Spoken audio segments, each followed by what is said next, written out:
Dear, good morning to all of you. आज हम लोग चैप्टर 1 की ऑब्जेक्टिव को ट्राई कर रहे हैं कैलकुलेशन करने का। बहुत लोगों को प्रॉब्लम होता है कि क्या होगा नहीं होगा। ये चीज़ को ऑब्जेक्टिव को थोड़ा सा देख लीजिएगा। ये जितना भी आपका चैप्टर 1 में शर्मा गैस ये सब में जितना भी ऑब्जेक्टिव रहता है वो आपका सारा ऑब्जेक्टिव इसमें है। यहाँ पे देखिए लिखा हुआ है चैप्टर 1, इसको हम एक साथ कंबाइंड में कहते हैं इलेक्ट्रोस्टैटिक। लेकिन चैप्टर बाय चैप्टर में इसमें दो चैप्टर रखा गया है। एक electric charge and electric field है और एक है आपका इलेक्ट्रिक पोटेंशियल और इलेक्ट्रिक कैपेसिटर। तो दूसरा का हम बाद में करेंगे, पहले हम लोग पहला वैल्यू देखते हैं। आप लोग इसमें क्वेश्चन देखिएगा। क्वेश्चन है, क्या है क्वेश्चन? पहला क्वेश्चन आप लोग पढ़िए, देखिए सबको। The experimental value of constant of the constant epsilon not. Epsilon not की कांस्टेंट कितना वैल्यू होगी? तो आप लोग जानते होंगे एप्सिलॉन नॉट की बराबर वैल्यू पूछी जाती है ना। तो एप्सिलॉन नॉट की वैल्यू जो होगी वो कितना होगा आपका 8.85 into 10 to the power minus 12 होगा। आप लोग ये एक्सपेरिमेंटल डाटा है, इसको हम आप लोग को बताए भी थे कि इसकी वैल्यू जो होती है वो आपका 8.85 into 10 to the power minus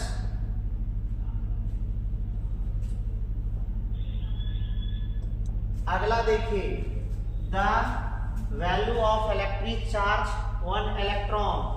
एक इलेक्ट्रॉन के पास कितना चार्ज होता है? तो आप लोग बताइए। आप लोग जानते होंगे कि एक इलेक्ट्रॉन के पास चार्ज की वैल्यू जो होती है वो मैग्नीट्यूड में इलेक्ट्रॉनिक चार्ज के बराबर होती है। और इसका इलेक्ट्रॉन के जो चार्ज का नेचर होता है वो नेगेटिव होता है। क्या होता है? नेगेटिव होता है। इसका value minus 1.6 into 10 to the power minus 19 coulomb होता है। ये आपका ऑप्शन आपका क्या हो जाएगा? सही हो जाएगा। फिर आगे हम लोग जब क्वेश्चन देखेंगे, अगला क्वेश्चन क्या है?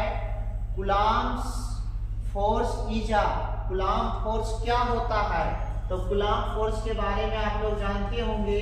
कूलम्ब फोर्स कितना होता है ये भी चीज बताए थे आप लोग को कि F बराबर क्या होता है? K Q1 Q2 by R square, है ना। ये मैग्नीट्यूड होता है जो कूलम्बियन फोर्स का कहलाता है। लेकिन यहाँ ऑप्शन कुछ अलग है। Coulomb's force is central force. तो बॉडी के चार्ज के दोनों बॉडी के सेंटर टू सेंटर लगता है तो सेंट्रल फोर्स भी होगा।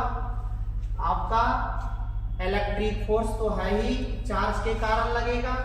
और ऑप्शन सी में दिया बोथ A एंड B, तो यहाँ दोनों ऑप्शन सही है, इसलिए आपका करेक्ट आंसर कौन लगाना पड़ेगा? सी। अगला क्वेश्चन देखिए आप लोग। अगला क्वेश्चन जो होगा हम लोगों का वो क्या होगा वो देखिएगा।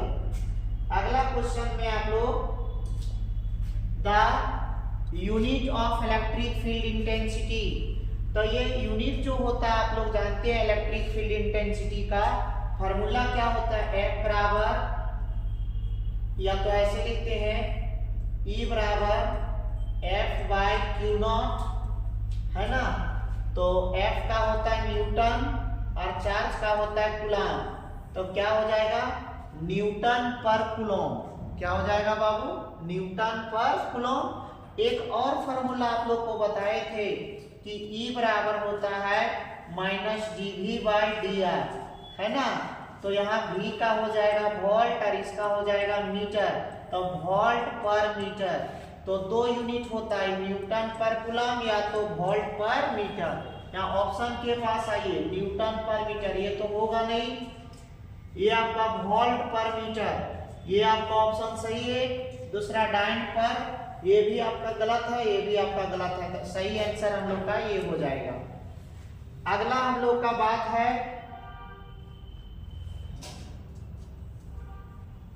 अगला बात क्या आ जाएगा, सो देखिए आपका अगला चीज है the unit of permittivity of free space that is epsilon not. इसका थोड़ा निकालना उचित होगा, यूनिट निकालना पड़ेगा। कैसे निकाल पाइएगा इसका यूनिट आप लोग देखिए। यूनिट हम लोग निकालने के लिए पहले फार्मूला यूज करते हैं, F बराबर K Q1 Q2 by R square.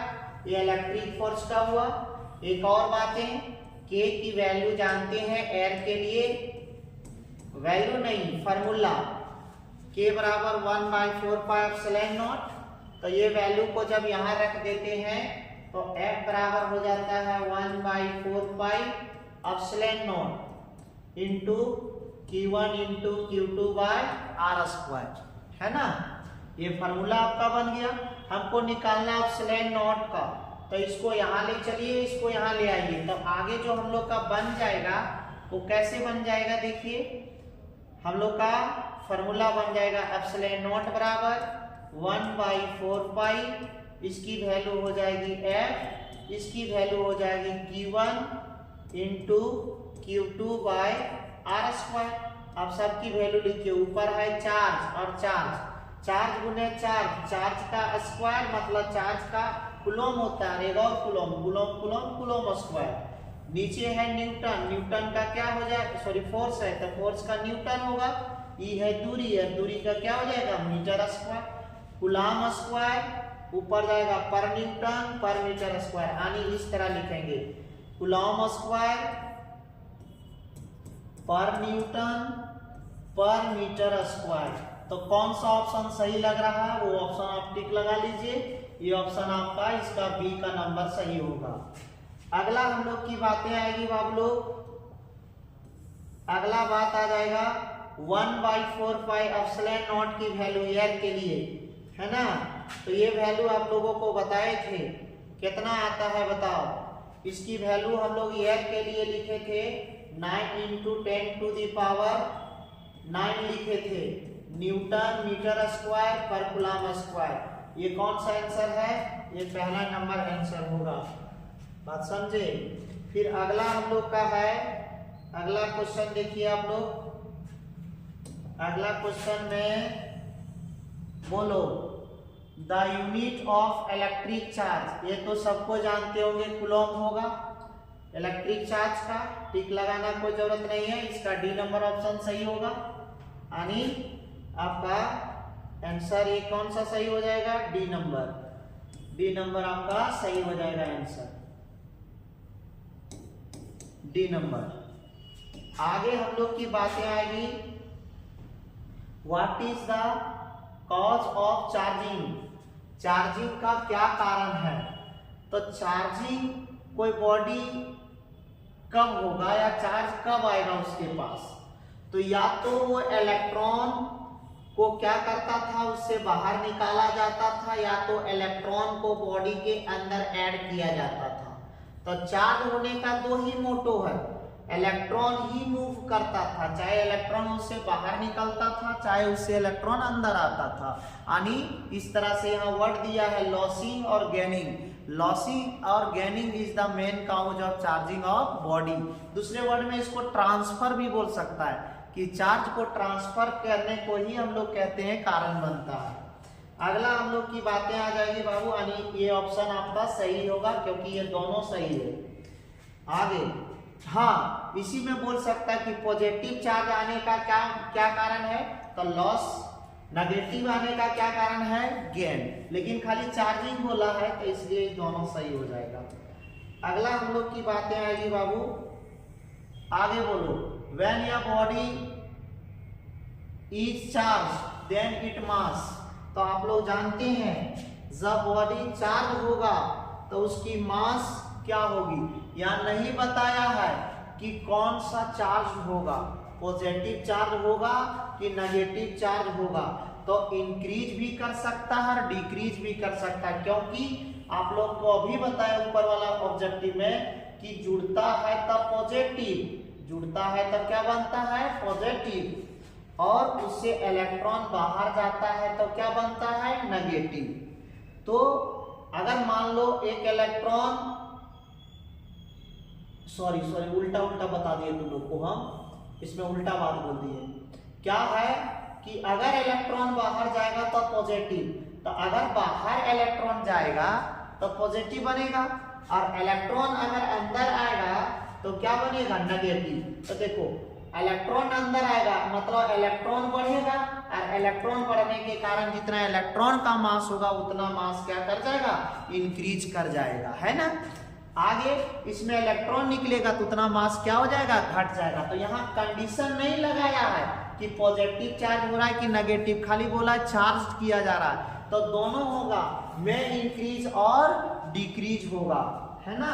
अगर यही बोलता केवल पॉजिटिव हो रहा है तो इंक्रीज, तब डिक्रीज करता, केवल नेगेटिव हो रहा है तब क्या करता है इंक्रीज करता। अगला कहानी हम लोग का आएगा, नया कहानी हम लोग का अगला क्वेश्चन, या चार्ज क्यू इनक्लोज या cube, what is the electric flux associated with the one face of cube. तो चाहे वन फेस से बोले चाहे टू फेस से बोले, तो हम लोग जानते हैं कि टोटल जो फ्लक्स होगा कोई भी, तो टोटल फ्लक्स की वैल्यू कितना हो जाएगी, ये आप लोग का फॉर्मूला कूलॉम्स लॉ के द्वारा बता